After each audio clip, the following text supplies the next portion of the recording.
Bonjour, je vous présente à travers ce tutoriel le logiciel MyForecast qu'on a développé en utilisant le langage VBA pour le mini-projet. Et nous avons développé ce logiciel suivant trois pages qui suivent les données d'entrée, de paramétrage et de sortie.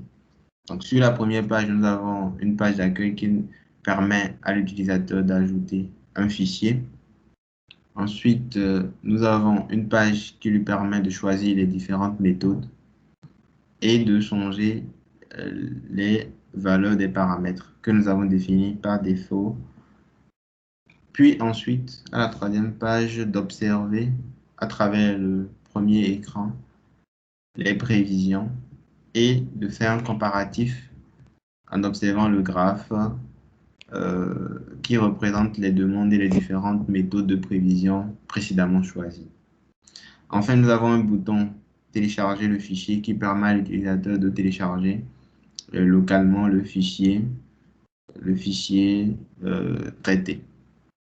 Nous allons dérouler quelques cas d'utilisation. Donc, en premier, nous choisissons un fichier. Donc, en l'occurrence, ici, nous choisissons un fichier sur le bureau que nous ouvrons.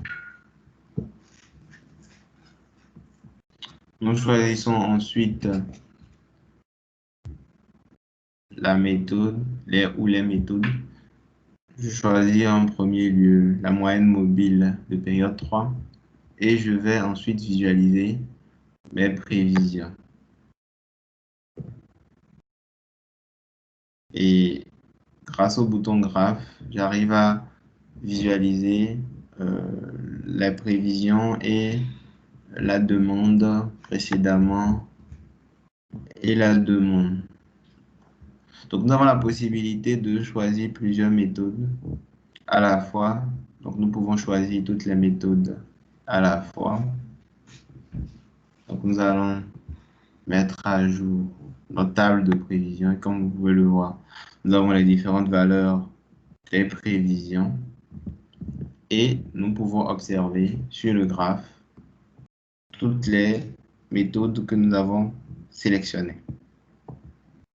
Donc, ensuite, nous avons le choix de changer les paramètres à volonté. Donc, nous allons changer en premier lieu le paramètre alpha, que nous allons mettre à 0.7 par exemple.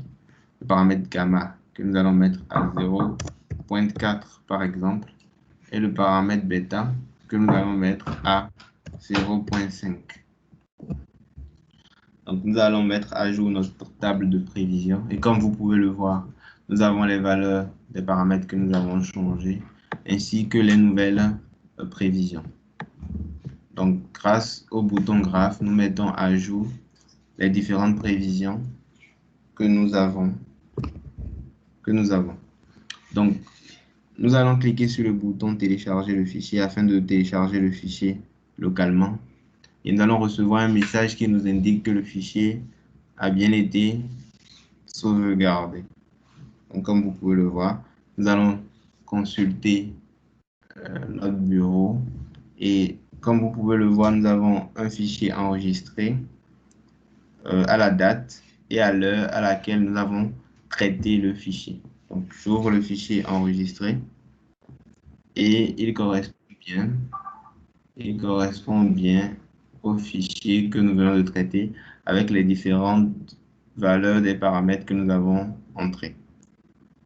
Pour finir, nous avons développé notre interface en utilisant, comme je le disais au départ, le langage VLC et VBA Excel, en utilisant un user form et une liste view pour afficher nos prévisions et des boutons de commande pour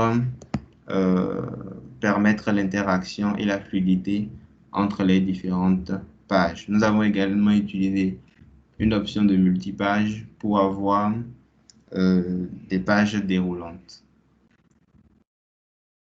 Donc, l'utilisateur a la possibilité de reprendre à volonté le processus et de sauvegarder à la fin les fichiers qui résultent du traitement de ce dernier. Nous vous remercions pour votre attention. Je sais pas où est-ce que... Je sais même pas si j'ai fait 5 minutes ou pas.